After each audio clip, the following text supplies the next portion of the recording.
आप सभी साथियों को मेरा नमस्कार। दोस्तों आइए देखते हैं आज के मुख्य समाचार।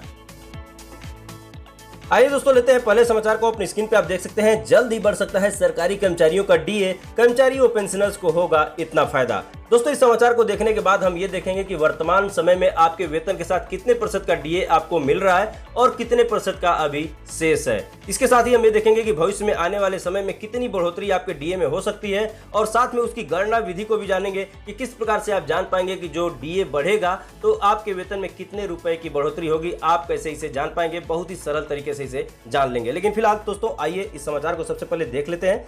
केंद्र सरकार बहुत जल्द ही अपने 50 लाख कर्मचारियों और करीब 65 लाख पेंशनर्स के महंगाई भत्ते में बढ़ोतरी कर सकती है। ये बढ़ोतरी 1 जुलाई से हो सकती है और इन करोड़ों लोगों को सीधे इसका फायदा मिल सकता है। 39% हो सकता है महंगाई भत्ता।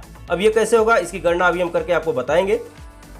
सरकार साल में 2 बार महंगाई भत्ता बढ़ाती है। पहली बार जो बढ़ाती है वो जनवरी से जून माह के लिए और जो दूसरी बार बढ़ाती है वो जुलाई से दिसंबर माह के लिए। तो इस बार सरकार कर्मचारियों और पेंशनर्स के महंगाई भत्ते में सीधे 5% की बढ़ोतरी कर सकती है। अगर ऐसा होता है तो ये 34% से बढ़कर 39% हो जाएगा।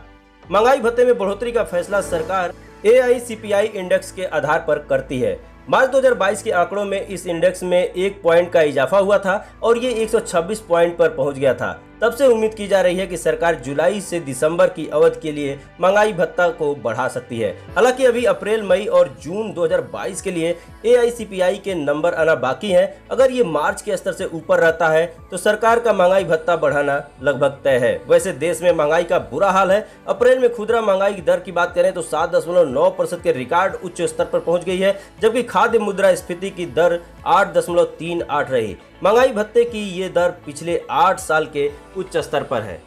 आइए दोस्तों अब हम बात करते हैं महंगाई भत्ता अर्थात डीए में वर्तमान पोजीशन की। तो वर्तमान की अगर बात करें तो केंद्र सरकार के कर्मचारियों को 34% डीए अभी दिया जा रहा है। वहीं राज्य सरकार के कर्मचारियों की बात करें तो यहाँ पे राज्य सरकार के कर्मचारियों को अभी 31% डीए मिल रहा है। 3% की जो बढ़ोतरी थी वो केंद्र सरकार के कर्मचारियों को मिल रहा है, राज्य सरकार के कर्मचारियों को मिलना अभी शेष है। और ये बढ़ोतरी जो हुई है वो जनवरी 2022 से हुई है। तो ऐसे में दोस्तों जनवरी 2022 से और ये मई माह चल रहे हैं तो मई माह का वेतन आपके खाते में पहुंच चुका होगा और निश्चित रूप से आपका भुगतान 31% के हिसाब से ही हुआ है। तो ऐसे में 3% की जो बढ़ोतरी है ये आपको एरियर के रूप में मिलेगी। इस तरह से अगर जनवरी से मई माह को देख लिया जाए तो कुल मिला के 5 माह बनते हैं और 5 माह का एरियर आपको 3% की बढ़ोतरी के साथ आपको मिलने वाला है। दोस्तों आप कैसे जानेंगे कि ये एरियर आपका कितना होगा या फिर जो 3% की बढ़ोतरी होगी वो कितने रुपए की होगी? तो आप बहुत सरल तरीके से जान सकते हैं। जो साथी अपना मूल वेतन जानते हैं अर्थात बेसिक पे जिसे कहते हैं, वो अगर जानते हैं तो आसानी से इसे निकाल सकते हैं। यदि आप नहीं जानते हैं तो सीधे मानव संपदा पोर्टल पे लॉगिन कीजिए, वहां पे जाके पेरोल सिस्टम पे क्लिक कीजिए, उसके बाद ऑप्शन आएगा सैलरी स्लिप का, उस पर क्लिक कीजिए और सैलरी स्लिप आपके सामने ओपन हो जाएगा। वहां पे मूल वेतन या बेसिक पे आसानी से आप देख के और उसे जान सकते हैं, नोट कर सकते हैं। आइए दोस्तों एक उदाहरण से समझते हैं कि आप अपने डीए की गणना कैसे कर पाएंगे। मान लीजिए एक उदाहरण लेते हैं, किसी अध्यापक का जो मूल वेतन है वो 50,000 रुपए है। तो ऐसे में दोस्तों 50,000 रुपए है और 3% की वृद्धि होती है तो 50,000 में 3 का गुणा कीजिए और 100 से भाग लगा दीजिए तो 0 से 0 कट हो जाएगा। इस तरह से आपका 1500 रुपए बनते हैं। तो ऐसे में एक माह का जो एरियर होगा 3% के हिसाब से वो 1500 रुपए होगा।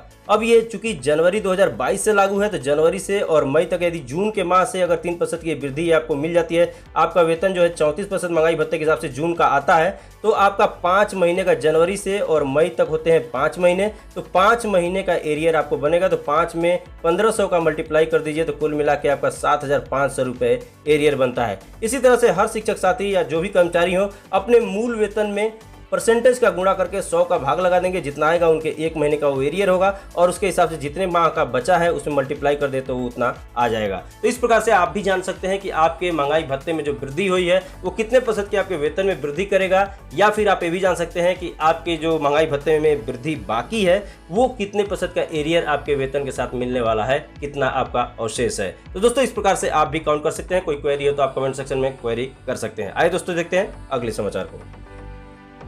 दोस्तों अपने स्क्रीन पे देख पा रहे हैं कार्यालय जिला बेसिक शिक्षा अधिकारी सहारनपुर का यह आदेश है जो कि 7/6/2022 को दिया गया है और ये समस्त खंड शिक्षा अधिकारी जनपद सहारनपुर के लिए दिया गया है। लेकिन दोस्तों इस आदेश में कुछ ऐसी बातें हैं जो आप सभी के लिए काफी महत्वपूर्ण है। विषय की अगर हम बात करें तो मानव संपदा पोर्टल पर समस्त अध्यापकों, शिक्षा मित्रों एवं अंशकालिक निर्देशकों का सेवा विवरण त्रुटि रहित होने संबंधी प्रमाण पत्र उपलब्ध कराने विषयक आदेश दिया गया है। दोस्तों इसमें बताया जा रहा है कि उपयुक्त विषय का आपको अवगत कराना है कि परिषदीय प्राथमिक एवं उच्च प्राथमिक विद्यालयों में कार्यरत अध्यापकों, शिक्षा मित्रों एवं अंशकालिक निर्देशकों का सेवा विवरण मानव क्षमता पोर्टल पर ऑनलाइन संरक्षित किया जा रहा है। कतिपय अध्यापकों के द्वारा मानव क्षमता पोर्टल पर सेवा विवरण त्रुटिपूर्ण होने के फलस्वरूप संशोधन की मांग की जा रही है। ध्यातव्य है कि वर्तमान में ई करेक्शन यूजर निदेशालय से निष्क्रिय करा दिए गए हैं तथा सर्विस बुक में किसी भी प्रकार का संशोधन लखनऊ एनआईसी से ही संभव है। तो दोस्तों यहाँ पे स्पष्ट कर दिया गया है कि ई करेक्शन यूजर निदेशालय से निष्क्रिय कर दिए गए हैं और ऐसे में कोई भी करेक्शन होगा तो लखनऊ एनआईसी से ही संभव हो पाएगा। आगे बताया जा रहा है, आप अपने अधीनस्थ कार्यरत अध्यापकों, शिक्षा मित्रों एवं अंशकालिक अनुदेशकों को निर्देशित करना सुनिश्चित करें कि ऑनलाइन मानव क्षमता पोर्टल पर संरक्षित ऑनलाइन सर्विस बुक का स्वयं परीक्षण कर यह सुनिश्चित कर लें कि उसमें किसी प्रकार के संशोधन की आवश्यकता तो नहीं है। संशोधन की स्थिति में समस्त साक्ष्यों सहित संशोधन की सूचना अध्यापकों से प्राप्त करते हुए संकलित सूचना हस्ताक्षरी को 1 सप्ताह के अंदर संशोधन हेतु उपलब्ध कराना सुनिश्चित करें। इसके अतिरिक्त भविष्य में पृथक से कोई भी संशोधन संभव नहीं होगा। अतः आपको निर्देशित किया जाता है कि प्रत्येक अध्यापक, शिक्षा मित्र एवं अंशकालिक अनुदेशक इस आशय का प्रमाण पत्र उपलब्ध कराना सुनिश्चित करें कि उनके द्वारा ऑनलाइन सेवा पंजिका का परीक्षण कर लिया गया है तथा उसमें किसी भी प्रकार के संशोधन की आवश्यकता नहीं है। तो दोस्तों, आप लोगों से भी हमारा यही कहना है कि निश्चित रूप से आप सर्विस बुक वाले ऑप्शन पर जाएं, मानव क्षमता पोर्टल में आप लॉगिन कीजिए और ग्रीन पट्टी में आपको लास्ट में ऑप्शन मिल जाएगा सर्विस बुक का, उसको क्लिक करके अपने सर्विस बुक को डाउनलोड कीजिए और वहाँ पे सारी डिटेल्स को निश्चित रूप से चेक कर लीजिए। यदि कोई त्रुटि है तो अपने जिले से संपर्क करके और उसमें संशोधन करा लीजिए, क्योंकि रिटायरमेंट के बाद दोस्तों इसमें बहुत ही परेशानियाँ होती हैं। इसलिए इस समय जागरूक रहें और अपने सर्विस बुक को निश्चित रूप से चेक करके उसमें जो भी संशोधन हो उसको संशोधित करा लें। समय रहते अगर ये काम करा लेते हैं तो भविष्य में आपको किसी भी समस्या का सामना नहीं करना पड़ेगा। आइए दोस्तों, देखते हैं अगले समाचार को। जून महीने में शिक्षा मित्रों की राशन कार्ड सत्यापन में लगाई गई ड्यूटी विरोध।